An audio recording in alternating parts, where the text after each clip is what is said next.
বাংলাদেশে বিদ্যমান সবগুলো রাজনৈতিক দলের অংশগ্রহণে একটি চমৎকার আলোচনা সভা বা অনুষ্ঠান হয়েছে।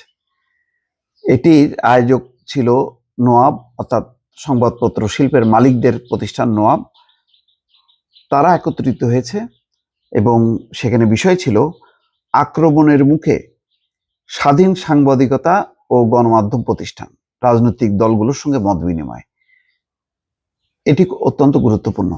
সাম্প্রতিক সময়ে কিছু গোষ্ঠী, কিছু ব্যক্তি, তারা ক্রমাগতভাবে প্রধান দুটি সংবাদ মাধ্যম প্রথম আলো এবং ডেইলি স্টারকে টার্গেট করে এমন একটি পরিস্থিতি তারা তৈরি করছে, সেই পরিস্থিতির মধ্য দিয়ে বাংলাদেশের গণমাধ্যমের স্বাধীনতা এটা বিপন্ন হওয়ার উপক্রম এবং এটি আন্তর্জাতিক একটি বিষয়বস্তুতে তারা পরিণত করছে, প্রমাণ করার চেষ্টা করছে যে বাংলাদেশে গণমাধ্যমের স্বাধীনতা নেই, বাংলাদেশে স্বাধীন গণমাধ্যমগুলো আক্রমণের শিকার, এমন একটি ভয়াল পরিস্থিতি তারা তুলে ধরছে নানাভাবে। এমনিতেই একদিকে ভারত সংখ্যালঘু ইস্যু তুলে ধরছে, নানা রকম ইস্যু আসছে যেগুলি একটার পর একটা সরকারকে মোকাবেলা করতে হচ্ছে।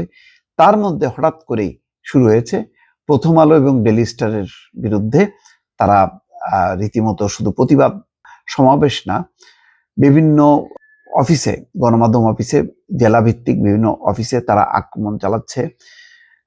রীতিমতো এক ধরনের যে এখনই বন্ধ করে দিতে হবে এই সমস্ত গণমাধ্যম। তো এর ফলে যেই বাংলাদেশের যে ভাবমূর্তি, বাংলাদেশের যে স্বাধীন সাংবাদিকতার যে পরিস্থিতি, যেটি নিয়ে দীর্ঘদিন থেকে সাংবাদিকরা লড়াই করেছে, সেটা রীতিমতো একটা হুমকির মুখে।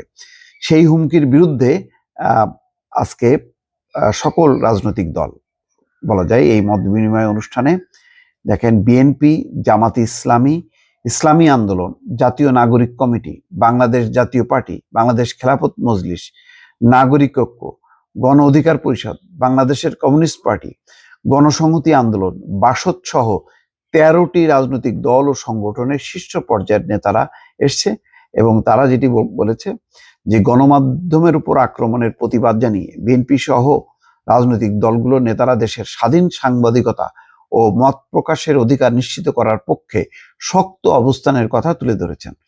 তারা বলেছেন দেশবাসীর দীর্ঘদিনের লড়াইটাই ছিল বাক স্বাধীনতার জন্য, গণতন্ত্রের জন্য। দেশে গণতান্ত্রিক শাসন ব্যবস্থা পেতে হলে অবশ্যই স্বাধীন সাংবাদিকতার নিশ্চয়তা রাষ্ট্রকে দিতে হবে, সরকারকে দিতে হবে। তাই গণমাধ্যমের উপর আক্রমণ ও নৈরাজ্য এখনই বন্ধ করতে হবে। বৃহস্পতিবার রাজধানীর সোনারগাঁও হোটেলে সংবাদপত্র মালিকদের সংগঠন news papers owners association of Bangladesh NOAB আয়োজিত মত বিনিময় সভায় রাজনৈতিক দলের নেতারা এসব কথা বলেন। এখানে নোয়াবের সভাপতি, সমকাল পত্রিকার উদ্যোক্তা একে আজাদ, ডেইলি স্টার ও প্রথম আলোর বিরুদ্ধে হুমকি ও চাপ প্রয়োগের কথা উল্লেখ করেন। তিনি বলছেন যে ছাত্র জনতার অভ্যুত্থান পরবর্তী পরিস্থিতি যখন সংবাদ মাধ্যমগুলোর চাপ মুক্ত পরিবেশে কাজ করার কথা, তখন কোনো কোনো সংবাদপত্র ও সংবাদ মাধ্যমের উপর নানাভাবে চাপ প্রয়োগের চেষ্টা এবং হুমকি অব্যাহত আছে। কর্মসূচির নামে দুটি পত্রিকা অফিস ঘেরাও, বিশৃঙ্খলা সৃষ্টি, দেশের বিভিন্ন স্থানে অফিসে হামলা এবং পত্রিকা বিতরণে বাধা সৃষ্টির যে ঘটনা ঘটেছে তা কোনোভাবেই গ্রহণযোগ্য না। এসবের মাধ্যমে যে ভয়ভীতির পরিবেশ তৈরি করা হচ্ছে তা সংবাদপত্রের স্বাধীনতার জন্য চরম হুমকি।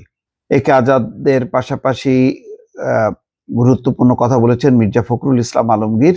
তিনি বলছেন যে দুর্ভাগ্য আমাদের, আজকে 53 বছর পরও একটা ছাত্র জনতার অভ্যুত্থানের পর মিডিয়ার উপর আক্রমণের বিষয়ে আমাদের কথা বলতে হচ্ছে। আমরা এটাকে নিন্দা জানাই, ধিক্কার জানাই। তিনি বলেন দেশবাসীর দীর্ঘদিনের লড়াইটাই তো বাক স্বাধীনতার জন্য, গণতন্ত্রের জন্য। মির্জা ফখরুল বলেন এখন কিছু মানুষ জাতিকে বিভ্রান্ত করার চেষ্টা করছে, কিছু কথা বলা হচ্ছে, সেগুলো দেশকে নৈরাজ্যের দিকে নিয়ে যাচ্ছে। সবাই ঐক্যবদ্ধ হয়ে এটি বন্ধ করা দরকার, না হলে যে লক্ষ্য নিয়ে ছাত্র জনতা প্রাণ দিয়েছেন তার সবটাই ব্যর্থ হয়ে যাবে। তিনি বলেন আমরা যে কোনো মূল্যে সংবাদপত্রের স্বাধীনতা, মানুষের স্বাধীনতা, ভোটের স্বাধীনতা রক্ষার জন্য সর্বাত্মক চেষ্টা চালাবো। আমরা আপনাদের সঙ্গে আছি, জনগণের সঙ্গে আছি। জামাত ইসলামের সহকারী সেক্রেটারি জেনারেল হামিদুর রহমান আজাদ তিনি বলছেন এই জায়গাকে, অর্থাৎ স্বাধীন সাংবাদিকতার জায়গাকে দুর্বল করাকে তারা দেখেন ষড়যন্ত্র এবং রাষ্ট্রকে দুর্বল করার পায়তারা হিসেবে। এটি গণতন্ত্রের যাত্রাপথে বাধা সৃষ্টির একটি নতুন ষড়যন্ত্র, যেটা পুরনো ফ্যাসিবাদকে ফিরিয়ে আনার রাস্তা উন্মুক্ত করবে। এভাবে মোটামুটি সবগুলো রাজনৈতিক দল যারা অংশ নিয়েছিল তারা কিন্তু একযোগে বলেছে, এবং গণমাধ্যমের, সংবাদ মাধ্যমের স্বাধীনতা, ব্যক্তির স্বাধীনতা, এই বিষয়গুলো তারা রক্ষা করবে এবং যে কোনো ষড়যন্ত্রের বিরুদ্ধে ঐক্যবদ্ধ থাকার প্রত্যয় ব্যক্ত করেছে। দর্শক, ভালো থাকবেন। আল্লাহ হাফেজ।